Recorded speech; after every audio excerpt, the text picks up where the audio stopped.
Allohning eng yomon ko'radigan inson toifasi gapirganda, yurganda, odamlar bilan muomala qilganda, odamlarga nazar solganida maqtanadigan va o'ziga bino qo'yadigan insondir. Buxoriy va Muslim rivoyat qilgan bir hadis bor. Payg'ambar alayhissalom aytadilarki, bir kishi kiyim kiyib yo'l bo'ylab yuradi.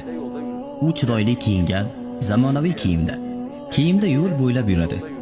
Nafsi uni shod qiladi. U o'ziga qarab, naqadar chiroyli kiyinganman, juda go'zalman, bugun naqadar nafis porlayapman deydi.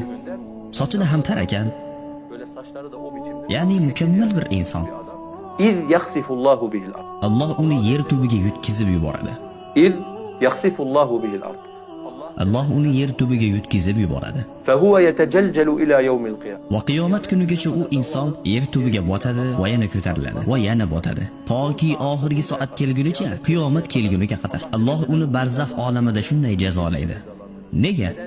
Chunki Alloh kibrli xulq-atvordan va mutakabbir odamlardan rozi bo'lmaydi.